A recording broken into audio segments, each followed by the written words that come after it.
મારા વિરોધમાં એમણે ટિપ્પણી કરી હતી કે એ તો ગયો, એ 2 વર્ષ પછી જ આવશે, આ ચૂંટણી પતે પછી જ આવશે.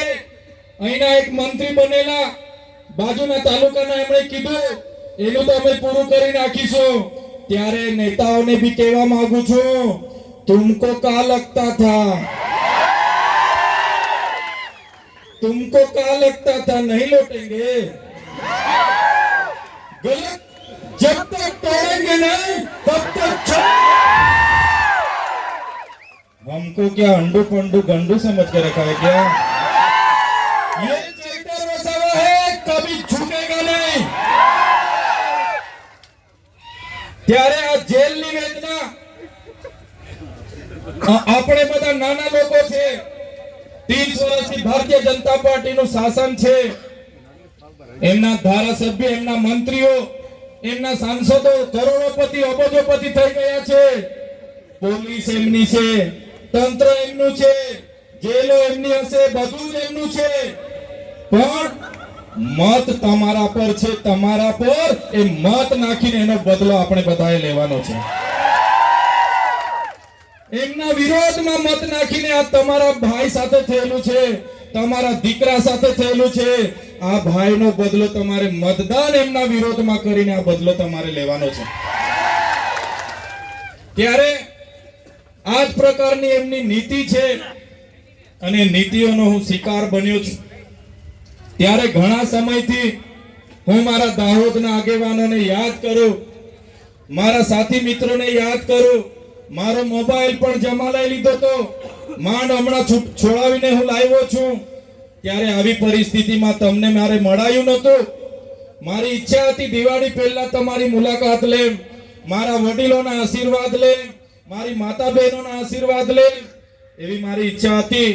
મારા નરેશભાઈ, રાકેશભાઈ અવારનવાર અમને કહે કે તમે દાહોદ આવતા રહો, અહીંયા દિવાળી કરીશું, અહીંયા રહીશું. દાહોદ પણ તમારો જ પરિવાર છે, દાહોદ પણ તમારો જ ગામ છે.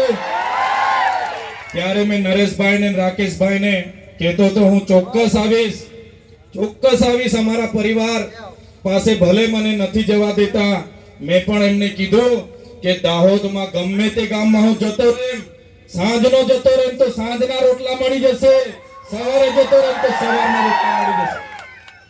દાહોદ મારો પરિવાર છે, મને ક્યારે ભૂખો નહીં રાખે. ત્યારે આ જેલવાસ દરમિયાન એ લોકોનો ઈરાદો હતો કે આને ચૂંટણી પછી જ કાઢીશું.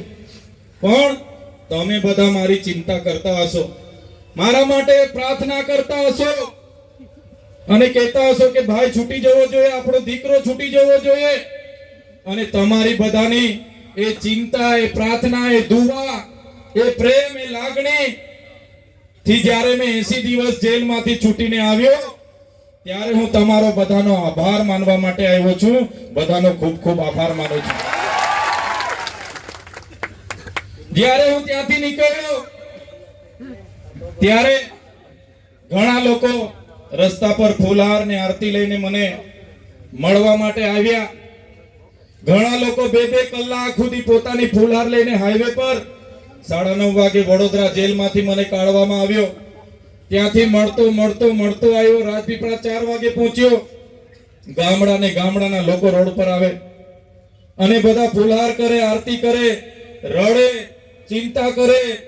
અને પછી 5:30-6 વાગે મારા મત વિસ્તારની નજીક મોવી ખાતે પહોંચ્યો. ત્યાં સુધી પબ્લિક.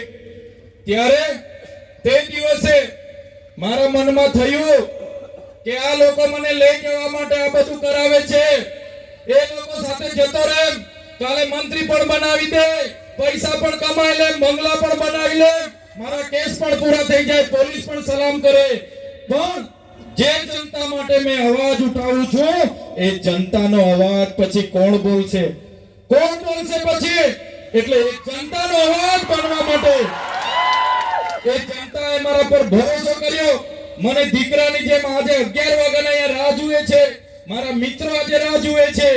આજે તમારો પ્રેમ મને મળ્યો છે, આજે તમારી લાગણી મારી સાથે છે, તમારો ભાવ મારી સાથે છે. એ કોઈ મંત્રી કે મુખ્યમંત્રી કરતા પણ મારા માટે બહુ મોટો છે. એ મારા માટે મુખ્યમંત્રી મંત્રી કરતા પણ બહુ મોટી વાત છે. હું જેટલા મારા લોકોને મળું છું, મારા ગરીબ લોકોનો અવાજ બનું છું. ગમે તેટલી જેલો કરવાની હોય કરી લે એમના ગૃહમંત્રી. ચૈતર વસાવાને જેલમાં નાખવાથી ચૈતર વસાવાની લડત બંધ નથી થવાની. લડત ચાલુ થઈ ગઈ છે. આજે એકલા ચૈતર વસાવા નથી, આજે હજારો ચૈતર વસાવા અહીંયા તમારી સામે ઉભા છે. આ એકલા ચૈતર વસાવાનો અવાજ નથી, આ હજારો ચૈતર વસાવાનો અવાજ આજે છે. ત્યારે મારા કપરા સમયમાં આખા આદિવાસી સમાજ, આખા આદિવાસી વિસ્તારના લોકોએ મારા માટે ખૂબ ઘણી બહેનોએ તો વ્રત રાખ્યા, ઉપવાસ રાખ્યા, પ્રાર્થના કરી, ચિંતા કરી. કેટલાક લોકોએ ચંપલ પહેરવાનું છોડી દીધું. ત્યારે મારા સાથીઓ, મારી બહેનો, મારા ભાઈઓ, મારા પૂજનીય વડીલો, આ ચૈતર વસાવા છેલ્લા શ્વાસ સુધી આદિવાસી સમાજ માટે લડશે, લડશે ને લડશે. માણસ નાનો છું, મારી ટીમ નાની છે. અવારનવાર પોલીસને ઉપરથી આદેશ કરે, બિચારા પોલીસ સાથે અમારે ઘર્ષણ થાય, પણ જ્યાં સુધી તમારો સહકાર રહેશે આ લડત આવનારા દિવસોમાં આખા ગુજરાતમાં જવાની છે. સરકાર પાસે બધું જ છે, પણ મારી પાસે તમારા જેવા સામાન્ય ઈમાનદાર